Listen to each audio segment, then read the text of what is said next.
ओम अज्ञानतिमिरान्धस्य ज्ञानाञ्जनशलाकया चक्षुरुन्मिलितं येन तस्मै श्रीगुरवे नमः। श्रीचैतन्यमनोभीष्टं स्थापितं येन भूतले स्वयं रूपः कदा मह्यं ददाति स्वपदान्तिकम्।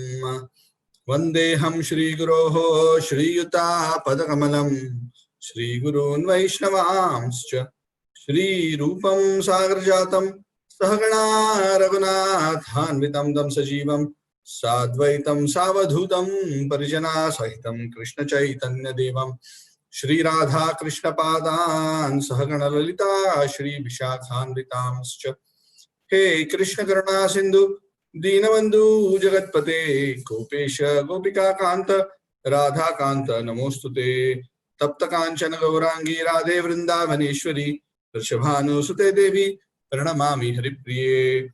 वंशकल्पतरुभ्यश्च कृपा सिन्धुभ्य एव च पतितानां पावनेभ्यो वैष्णवेभ्यो नमो नमः। जय श्री कृष्ण चैतन्य प्रभु नित्यानंद श्री अद्वैत गदाधर श्रीवासादि गौरभक्तवृंद। हरे कृष्ण कृष्ण कृष्ण हरे हरे, हरे राम राम राम हरे हरे।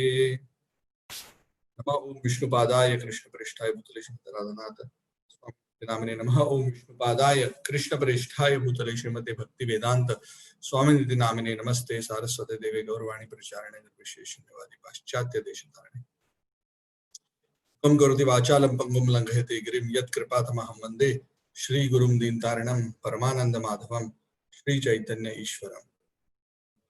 ओम तत्सत। हरे Krishna and like to welcome all of you. Also happy to see that there are some new names whom I am seeing for the first time.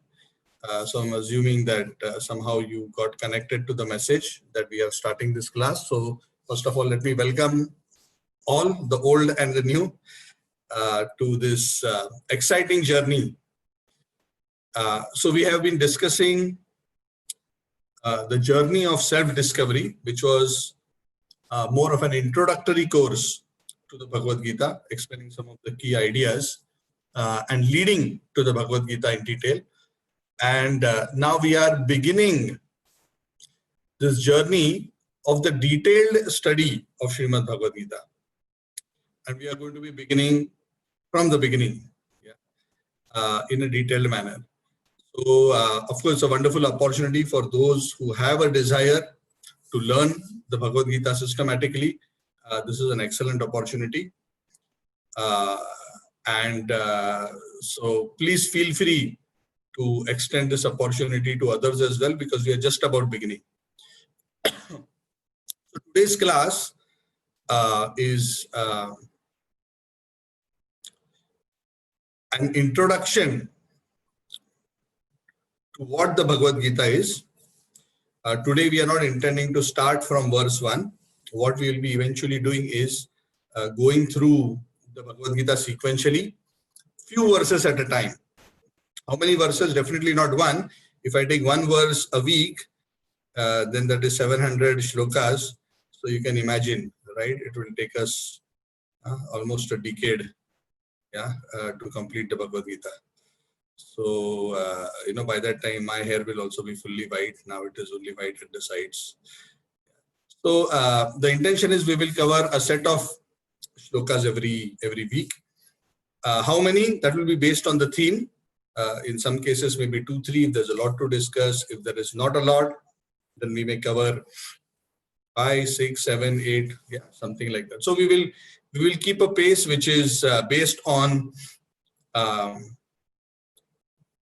a particular idea that the Lord is conveying, and we will group and discuss verses like that. It will be detailed, which means we will go through the verse and translation, and then we will discuss it. So in that sense, it is verse by verse. It is not just going to be a talk. It will be still very much grounded to the Bhagavad Gita, which means I strongly recommend that you keep the Bhagavad Gita handy with you. Obviously, we recommend the version which we are using so that we are all on the same page. Please use the Bhagavad Gita as it is. by His Divine Grace A.C. Bhaktivedanta Swami Srila Prabhupada. That is one of the most popular and authentic English translations and commentary on the Srimad Bhagavad Gita, a book which has created a spiritual revolution all over the world, a book which has produced thousands of yogis and bhaktas all over the world, practically really all over the world, all continents, save Antarctica, because there is nobody there.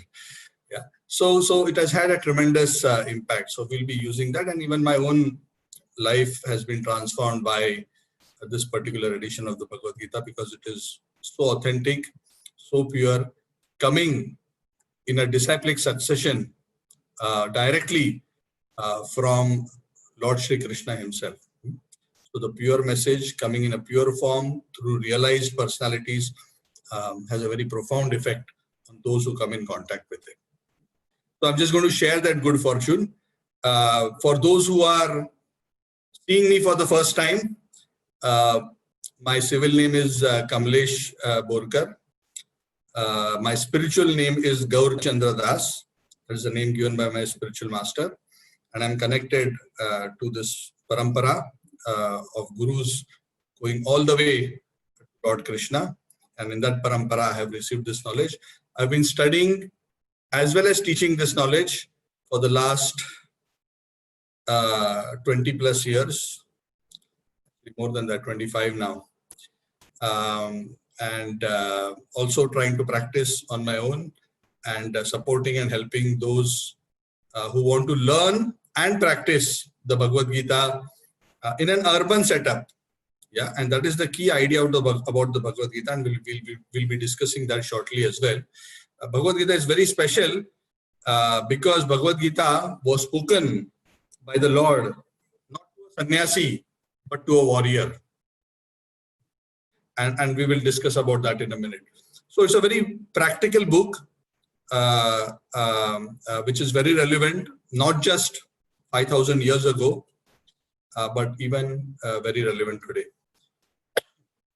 So like what I mentioned, today I'll be speaking something about the Gita. So before we actually embark on this journey of studying the Gita in detail, we understand something about the importance of the book and some background about this great scripture, so that we can understand and appreciate what is it that we are studying. And then we will get deep into the Bhagavad Gita. So today's class, as I mentioned a few minutes ago, is going to be that kind of an introduction to the Bhagavad Gita. And we will start going through the verses sequentially from the next class onward. So if you do not have the book handy with you, please do so. If you don't have the book physically, then you can also access it on the internet. You can go, there are a couple of sites you can use, asitis.com, asitis.com, asitis.com. It's easy to navigate through the shlokas, translations, and the purports there. And there are a couple of other sites as well, but I would recommend this. It's very simple to navigate. So before we get into studying the Bhagavad Gita, let's first understand a few things about the Gita itself. What's so special? Why this Bhagavad Gita is so attractive? What is so great about this Bhagavad Gita? What is its history? What is its background? What is its importance? There are so many scriptures.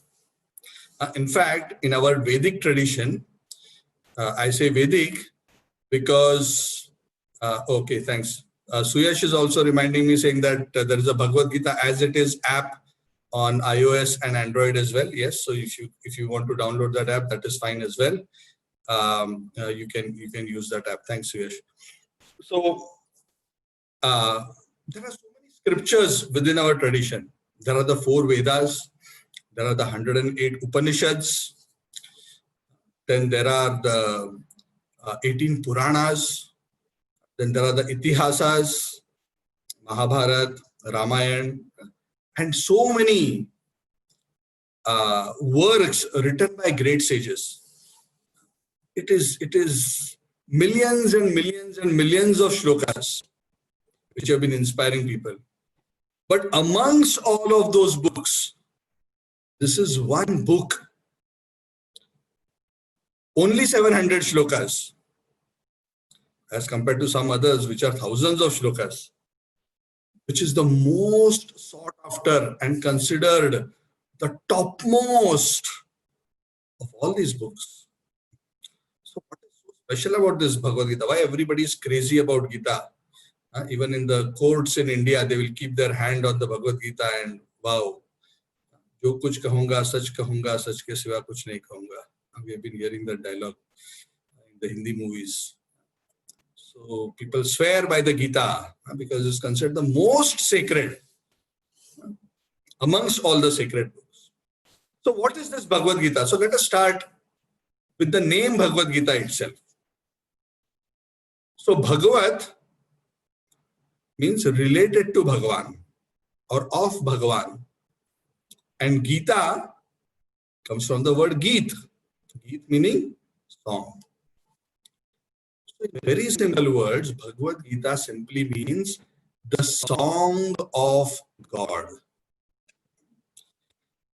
So this literature is a book which is predominantly, probably 97%, 98% of the shlokas are spoken directly by Krishna himself in beautiful poetry in a relatively simple Sanskrit language.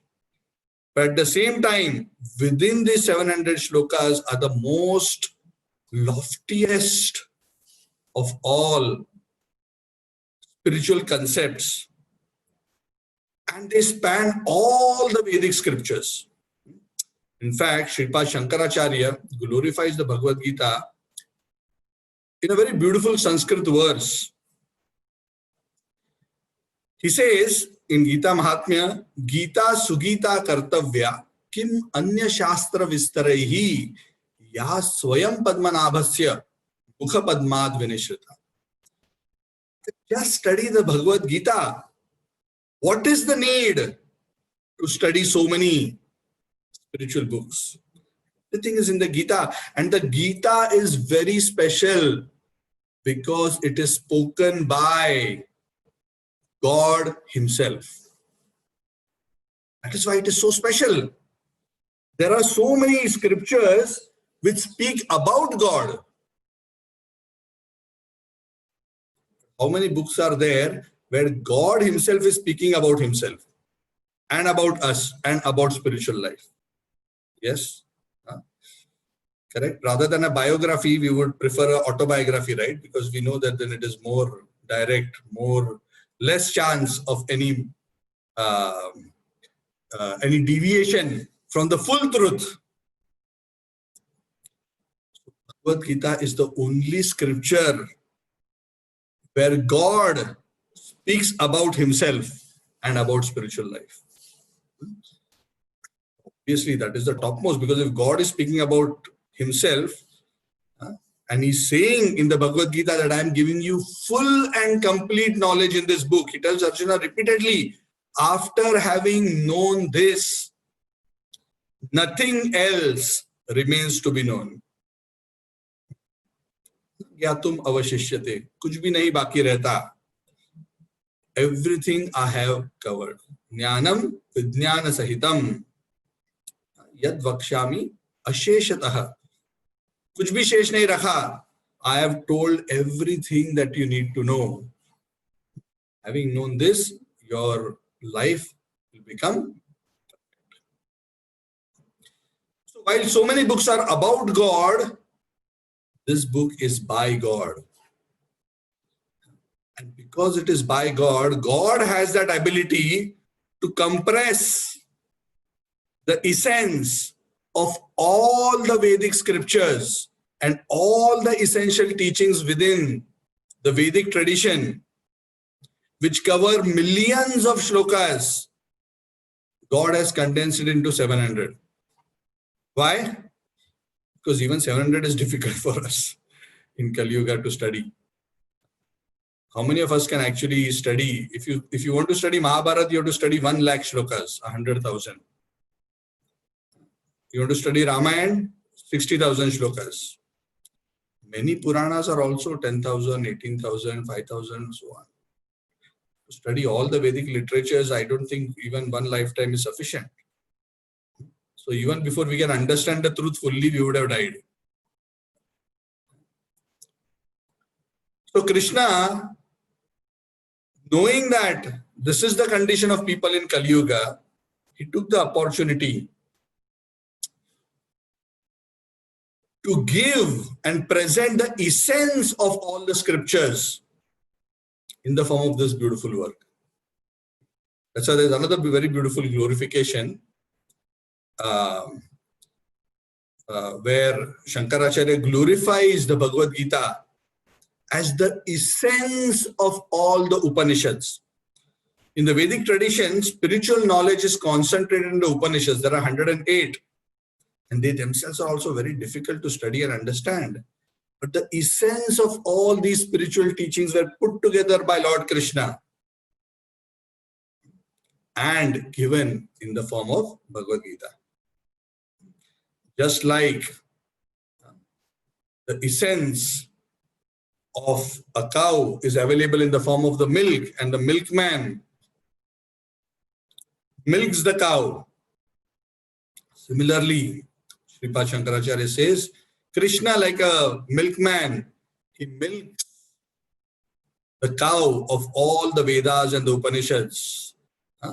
And Partho Vatso Sudhir Bhokta Dugdam Gita Mritam Mahat.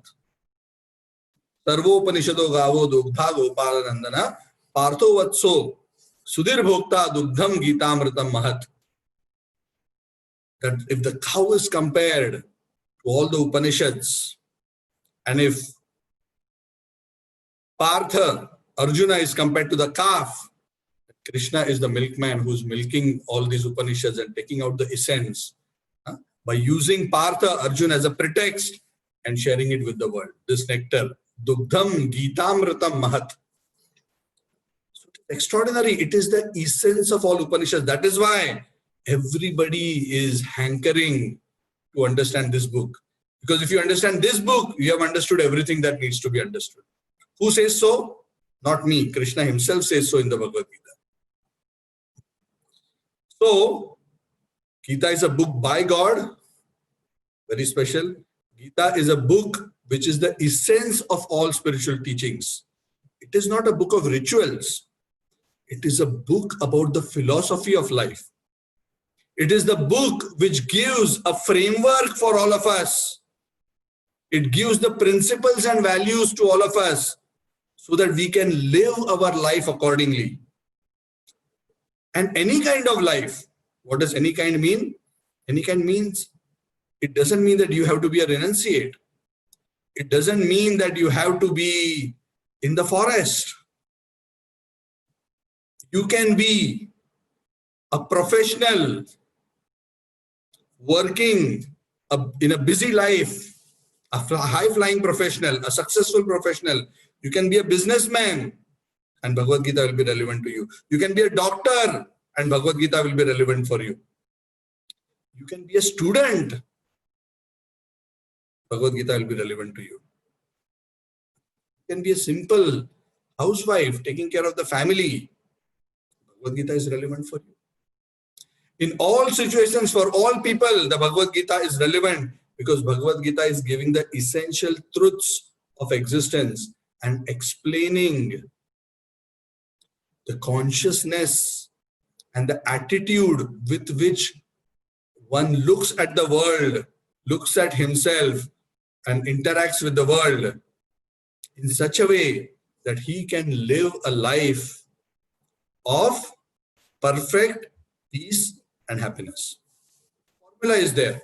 The framework is there. The instructions are there. If we follow it properly, we will be able to attain that state, which Krishna is explaining to Arjuna. So this book of Bhagavad Gita, where is it found? Where was it revealed to the world? So as many of you may already know, the Bhagavad Gita actually is a part of the Mahabharata. The Mahabharata is a very, very huge epic. So within the Mahabharata, in the Bhishma Parva,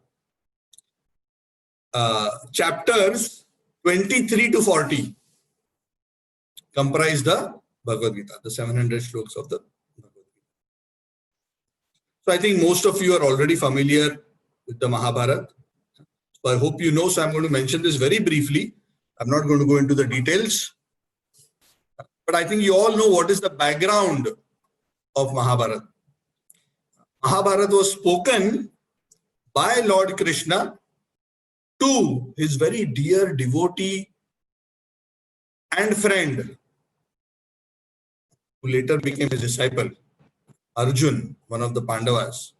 And it was spoken on the battlefield of Kurukshetra. If you can see my background, you can see Krishna is speaking to Arjuna, who is seated on the chariot, and there are two armies facing each other. Normally, we would think this is the last situation that somebody wants to start a philosophical discourse. Two armies are just about to, fight, and it's just about to begin. As we start reading in the chapter, first chapter itself, the explanation how all the conch was blown, everybody was ready, and they were just about to charge at each other. And how some things happened which led to Krishna speaking Bhagavad Gita to Arjuna practically for around 45 minutes, where both sides are waiting and seeing what is this. Suddenly they started this conversation, and both of them are speaking in the middle of both of the armies. So if Krishna can speak this knowledge to Arjun, a warrior, a married man, Krishna did not speak the Bhagavad Gita to a sadhu. He chose a warrior and a married man. And what time did he speak? Not in his vacation time. Not after he was old and he was about to die. You have nothing to do. Come, let me tell you Bhagavad Gita, some shlokas, so you can go to heaven. No. He gave him in the time of his greatest crisis in the real world. Or rather, I should say the real world in the sense, not an imaginary. In the manifest world, that's probably the better word. In the manifest world, in the middle of his duties, when he was about to engage in battle, about to fight, that situation, Krishna gave the Bhagavad Gita knowledge to Arjuna. So you can imagine how important and how concentrated that knowledge would be, that in such a situation, Krishna gave that knowledge. And also it is worthwhile to contemplate that Krishna giving this knowledge to a warrior in this situation also implies that this knowledge is applicable to everybody. Our situation and our crisis is not as great as Arjun's crisis. This is how, this is as bad as it can get. In the middle of the battlefield, just about to start a bloody war where on your opposite side are your most dearmost relatives. This book is not a book of theory. It's a book about living life. It is the manual of life. And a manual of life should be studied and practiced from the beginning of life. Some people wrongly think that Bhagavad Gita should be studied at the end of life. Does it make sense that one studies the manual of life when one has already completed his life and is waiting to depart? Does it make sense? I remember this 25 years ago, I was attending one Bhagavad Gita course. And one of my very good friends' grandfather attended that Bhagavad Gita class. Very old. Probably he was already 75, 80, around there at that time. And after attending the class, when he came out, he was telling us, there were some of us saying, oh, I never knew that this kind of knowledge existed. I so much wish I could have got this knowledge when I was younger. But now, having lived through my whole life, now finally when the scene is shutting is when I got this knowledge. Of course, it is never too late. One can practice spiritual life at any stage of life. It's not that it is ever too late, but the sooner the better. Because Bhagavad Gita will give us the tools, the direction, the inspiration to lead life in the most perfect manner possible. Perfect in terms of consciousness, perfect in terms of enabling us to experience the deepest form of peace and happiness and fulfillment. This is what we are all ultimately looking for. So again, Bhagavad Gita is the manual of life. Just like when we buy a TV, in olden times, maybe 30 years ago when we bought a TV, it was a big box which had 2 or 3 dials in the front, 3 or 4 channels. We hardly had to read a manual. There was a channel control, there was a volume control, and a power point, and an on and off button. Yes, those of us who have some gray hair will know. But younger generation has probably seen that only in movies. Nowadays, we have flat screen TVs and even with so many apps on it and so many possible controls on it, so many devices which can be connected. So when a device gets very complicated, then we need a manual to figure out how to use it properly. If we don't use the manual, what happens? Either we use it wrongly, or there are so many extraordinary features that we never realize the TV has and we never use it. Similarly, Bhagavad Gita comes to us in this life when we are born to give us a manual of how to interact and deal with this world. How to make the maximum out of this human form of life. This human form of life is rated very highly in the scriptures. In fact, the scriptures say that the human form of life is so special that even the devatas in heaven want to be humans, especially in Kali Yuga. Why? Because it is so much easier to achieve spiritual perfection from earth, even more than heaven.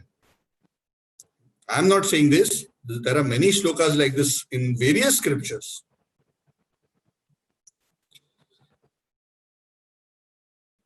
Because Gita is giving us that knowledge. Gita is giving us that guidance so that we can actually achieve the perfection of our life no matter our situation. So coming back to the scene in which this Bhagavad Gita is spoken, most of you are familiar with the Mahabharata. You know that Mahabharata is the long saga and a very beautiful, exciting saga of the rivalry between the Pandavas and the Kauravas, of how the Pandavas were deprived of their birthright, of their kingdom, when Dhritarashtra, being too attached to his evil-minded son Duryodhana, refuses and colludes with his devious son to deny the Pandavas their birthright. And not just that, but right from their birth, repeatedly, they try to assassinate the Pandavas in various ways. And later, they use gambling as a means to cheat the Pandavas and snatch their kingdom away. And as if that was not enough, they insult Draupadi. And in spite of going through all this situation, which practically none of us would have ever been able to tolerate, especially after being as powerful as the Pandavas. Yeah, I mean, we are so helpless, we would probably have no choice, but the Pandavas were not in that kind of a situation. They were the topmost. The famous five of the time. Very, very well known and extremely powerful. So powerful that even that Arjuna had even amazed Lord Shiva by fighting with Lord Shiva and got a blessing in the Pashupatastra from Lord Shiva. So extraordinary.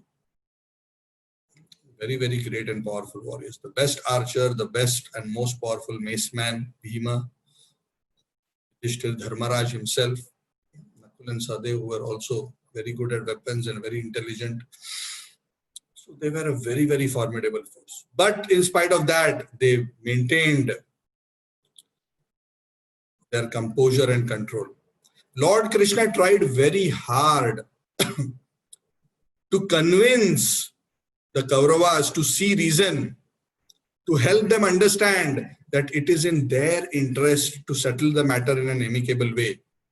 And he even negotiated on the behalf of the Kauravas up to the point that he said, okay, you don't even give them their share, just give them a token. Owe me $1 million. Okay, let us settle the matter in $10. But Duryodhana was so proud, so arrogant. He said, I'll not even give you 1 cent. He said, I'll not even give you that much land, which is on the pinprick. And that much. He said, we can settle the matter just with 5 villages. So they didn't. So in spite of the Lord's best effort, the Lord did everything possible. But one thing the Lord doesn't tolerate, he could see the devious nature of the Kauravas. And it is never healthy for society to be ruled and managed by people who are of low character, low integrity. Yatha Raja Tatha Praja, because the king is the example for the follow. Today we saw, today is a very auspicious day for some other reasons as well. Today there was Bhumi Pujan at Ayodhya for the Ram Mandir which is being built at the Ram Janmabhoomi. So when people see the Prime Minister of the country there personally doing puja, showing his devotion, showing his selfless work and sacrifice, it becomes such a source of inspiration that so many people are inspired to propel themselves both in the service of God and in the service of the nation in a selfless way. It is natural. Yad yad acharati shreshthas tattat eva itaro jana. This is a verse from the Gita itself. Krishna says, whatever the leader does, the common men follow. So Krishna wanted to ensure that the leadership of the world, because Hastinapur was practically the emperor of the whole planet, he did not want a corrupt government there. He did not want corrupt leadership there. He wanted to ensure that there is dharma.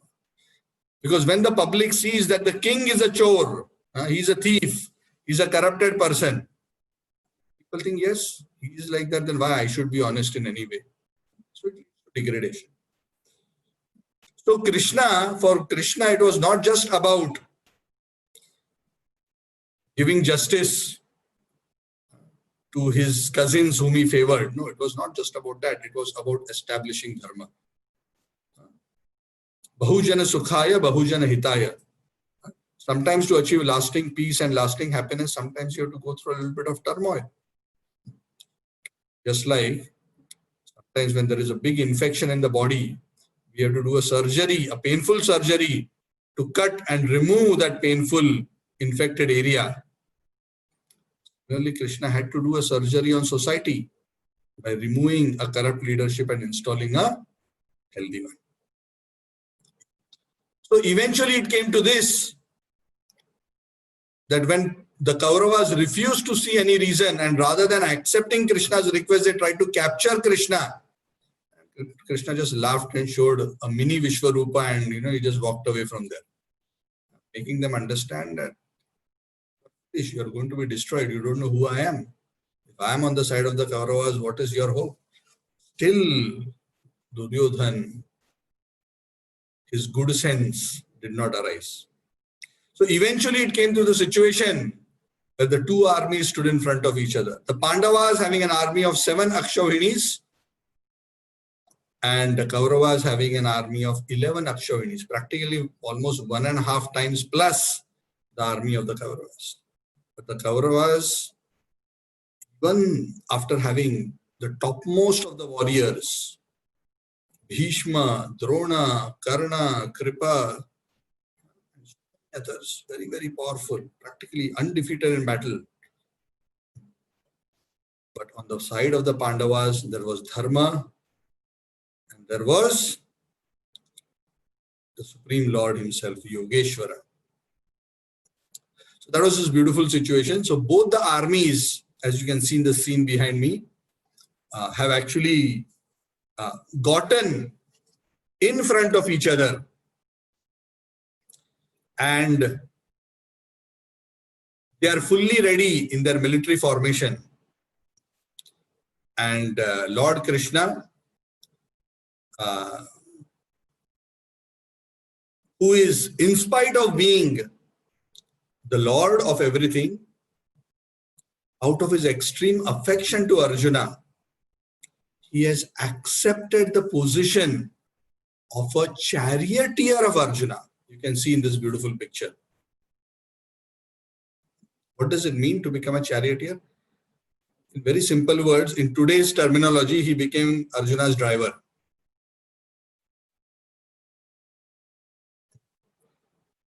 How many of us, if our friend tells us, okay, I want to sit in the car, I'm going to sit behind nicely. Can you be my driver and drive me around? Many of us will feel, hey, insulting me, why I should take a lower position? We are friends and equals. But here Krishna is happily and willingly taking such a subordinate position in front of his very dear friend and devotee. The background story, I think most of you know. I want to just briefly mention because it's very sweet and full of so many beautiful lessons of how the Lord loves his devotees so much and how the Lord is so detached in terms of his own considerations, of his respect,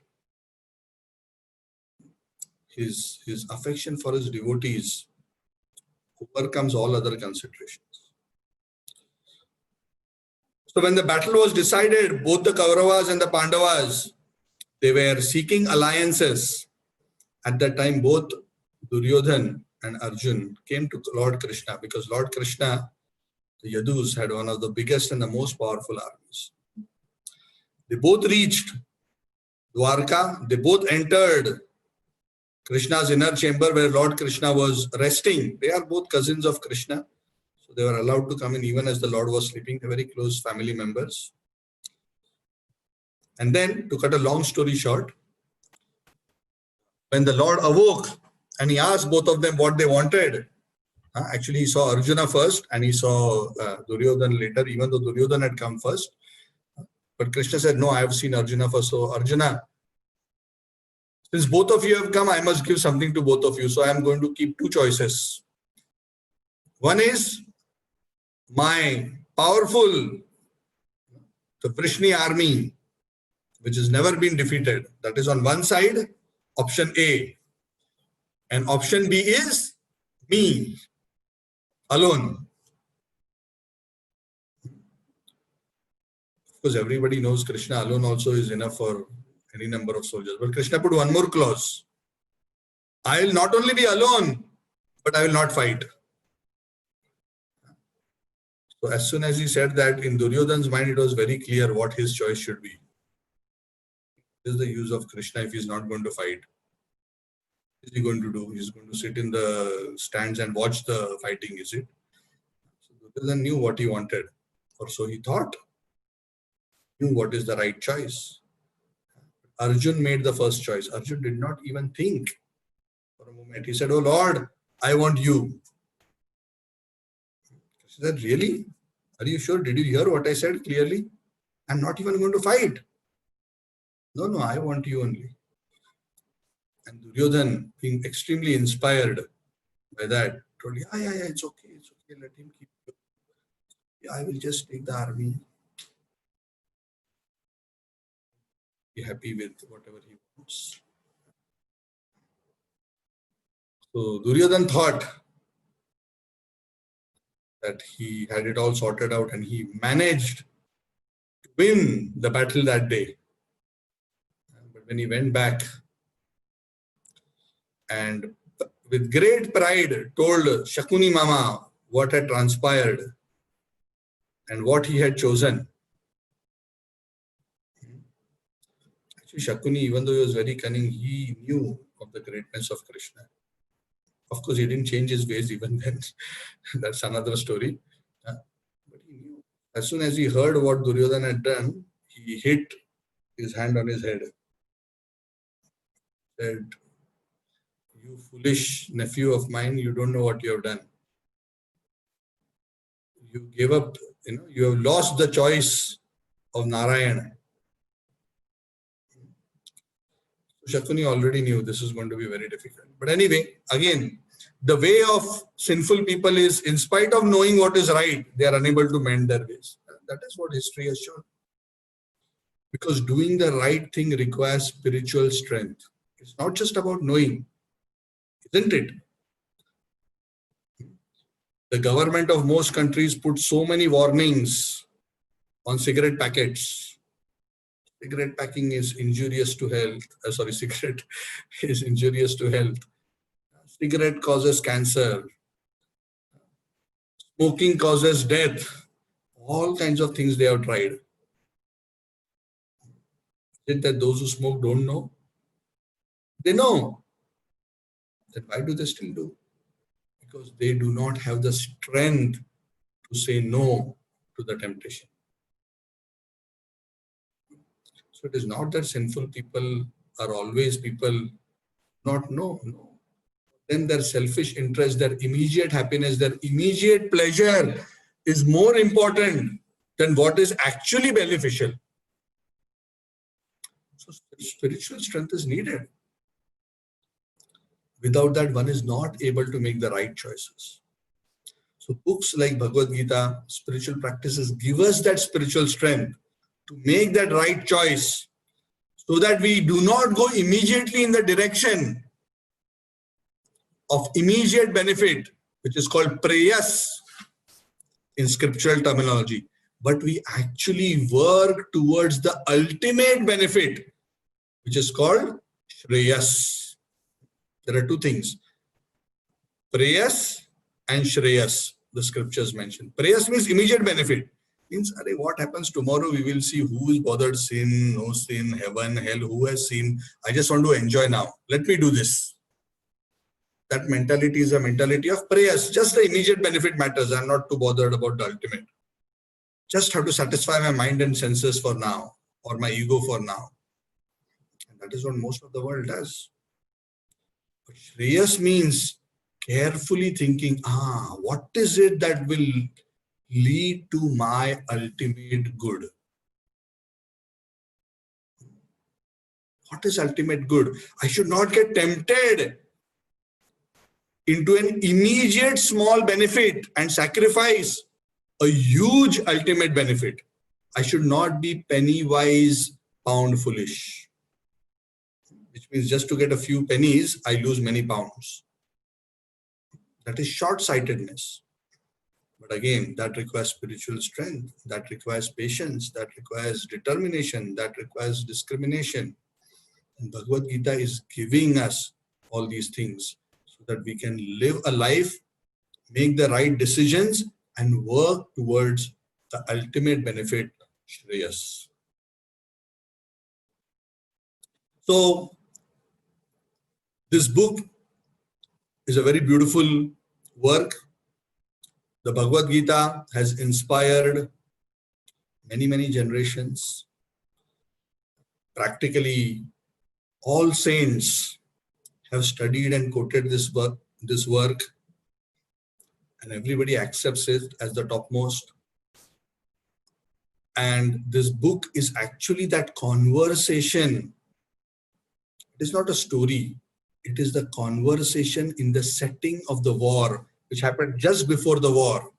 And it's full of all the lessons which the Lord gave to Arjuna, and through Arjuna to all of us, that we all may be benefited. So we are first of all grateful and thankful to the Lord, to Arjuna, to Vyasa, who wrote down the Bhagavad Gita, to Ganesh ji, who actually wrote down, Vyasadeva dictated it. Lord Ganesh accepted this service of writing down the dictation of Vyasa as Vyasa was narrating the Mahabharata and the Bhagavad Gita. So it is such a very special work. So let us embark on this study, this journey of study of the Bhagavad Gita with an intent, not just about entertainment or information, but let us embark on this journey with a desire for transformation. What kind of transformation?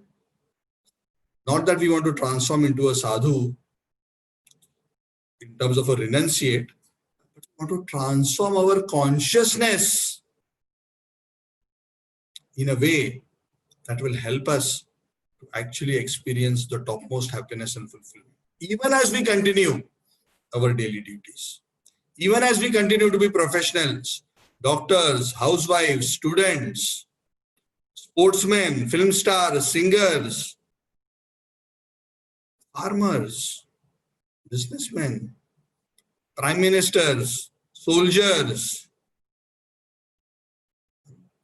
Nobody, and it's not even restricted to Hindus, because Bhagavad Gita is not for Hindus. Bhagavad Gita is for all living entities. Anybody can practice, because it is about the principles of reality. It is not just about a statement of faith. It is the framework of reality, taking shelter of which we can lead our life. So we will embark on this journey in detail from the next week onwards. So few points of how we'll be going about. So we'll be starting from chapter 1 and we'll go through sequentially. I briefly mentioned earlier, I'll just quickly repeat. So please keep the Bhagavad Gita book handy, either in a hard copy or a soft copy. My own personal experience is a hard copy is best, because you'll be watching at the screen and seeing, so sometimes to toggle may be a bit difficult. My sincere request is, every day after every class, every Wednesday class, after we cover a few verses, please subsequently read the verses, translation and the detailed purport by yourself before the next class. So in that way you will continuously go deeper, because we have a limited time of 1 hour. Within that hour, sometimes some of the shlokas are so deep and profound. In fact, we can go on speaking for hours. Some of the shlokas of the Bhagavad Gita, it's so deep and so profound. So I don't want to go at a very slow pace, then it will become very hard to follow. So we want to keep the tempo, but at the same time we want you to go deeper. So you have to help yourself by reading and studying the verses that we discussed every week. Of course, if you want to upfront read and study the verses that we are going to study the next week, approximately, because you will not exactly do the next verse, but you can always read up the next 5, and that's also a good idea, so that you have some understanding, so that when you attend the class, you can actually enrich it and deepen it. Actually, the Bhagavad Gita is so profound, so deep. Actually, nobody can say that I know the Bhagavad Gita fully. There is nothing like that. It's not a newspaper that you can read and I know the news and it is done. I may have read the Bhagavad Gita, I don't know, I have not counted how many times, maybe even 100 times, I don't know. But even now when I read it, I get more and more deeper and deeper understanding. And this will continue, even if I read it 1,000 times, 10,000 times, 1,000,000 times, because Krishna is unlimited. Understanding of Krishna is unlimited. When I speak, I get more and more deeper understanding, and I find it exciting. This lecture that I'm giving to you today, I may have given it already 100, 200 times. different places at different times. But I still feel enthused and excited to speak about this. Why? Because this is not just a material subject matter. This is just not some news which grows old. This is transcendental knowledge. Divya Jnana. Divya Jnana nourishes the soul. It pleases the soul. It enthuses us spiritually. It enthuses the speaker. It enthuses the listener. And the practitioner even all the more.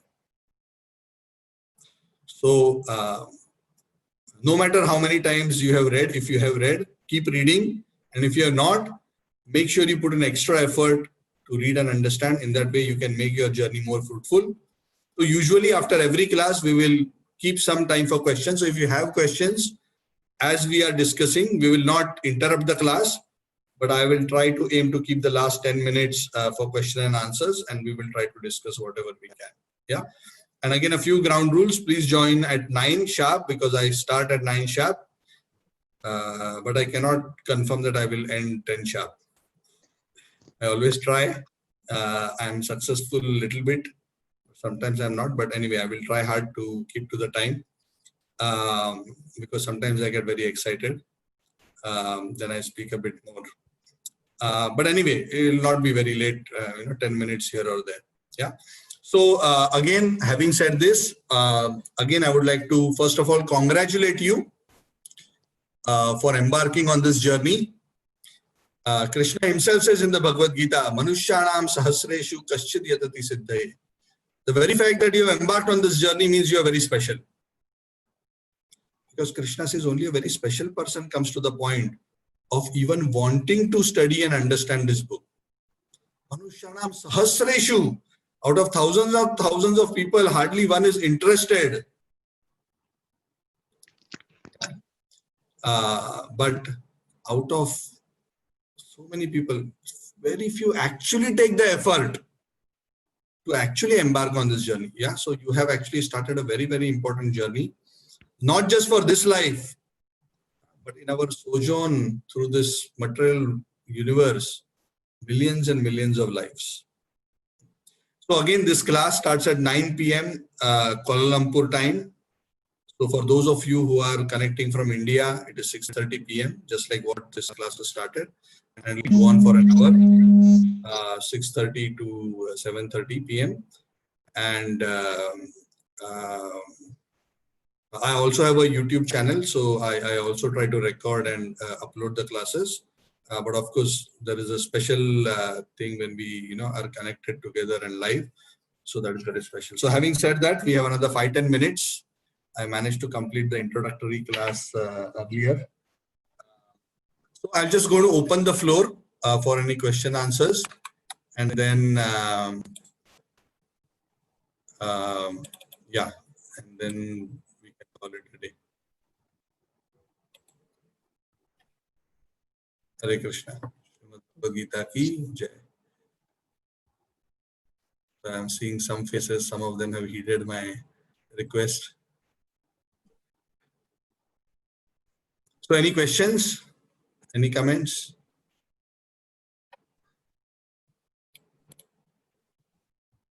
Pritamji, Hare Krishna. Nice to see you. Adi. Hare Krishna, Prabhu. Okay. I see some of them were connected for the first time. Would you like to introduce yourself? I see a few names. Again, I no pressure. If you feel comfortable, you can just introduce yourself. I mentioned a few names earlier. Sudhaji, Mala. I see Sanjana Segu. I have not been introduced to them. You can just briefly introduce yourself.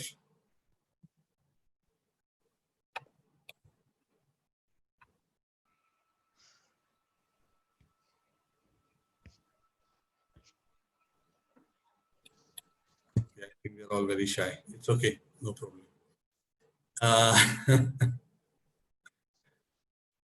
Okay, so no questions means you have all understood everything. Hare Krishna, Prabhuji. Very nice to hear once again. Introduction. For the 100th time for you? No, Prabhuji, but it is very interesting to hear again and again. Yes.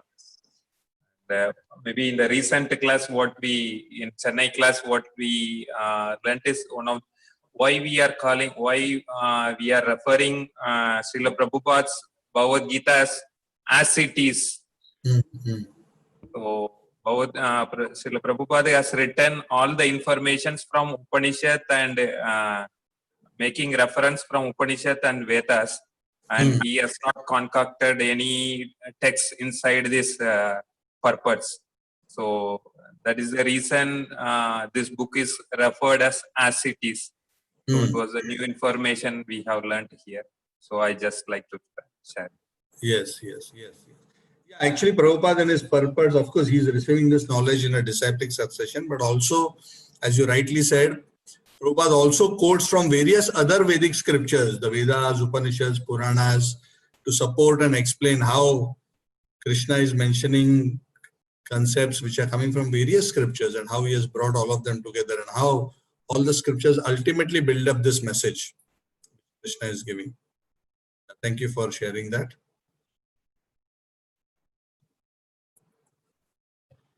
Okay, so thank you to everyone. So we will continue our journey. So please also, since we are just starting fresh, if you think there may be others who may be interested in joining on this journey, yeah, because we are starting from first chapter, verse 1. Yeah, please feel free to extend to others. Again, I mean, for those who want to just try it out, and I'm neither charging fees nor am I, chasing people who choose not to continue. So no strings attached. So people are free as long as they don't disturb the class. They're always welcome to join. So please spread the word around. In that way, others can also take benefit. Upendra Prabhu, is there anything you would like to share? No, nothing. Hare Krishna. Okay. So thank you all very much. Grantaraj Srimad Bhagavad Gita ki Jai. Jai. Hare Krishna. I'll see you all next week on Wednesday, and for those who are attending the Bhagavad class on Saturday. Yeah. Those of you who are new and are not connected to us earlier, there's a WhatsApp group for this class so that we inform you, because if at all on some Wednesday the class cannot be done or there's any adjustment in the timing, so then you can reach out. So if you are not in the group, then make sure you join the group. I think, yeah, I've probably already left. Yeah, so if you're not, then you can join the group. Contact any one of us who has introduced you, and we will give you the details. Thank you. Hare Krishna.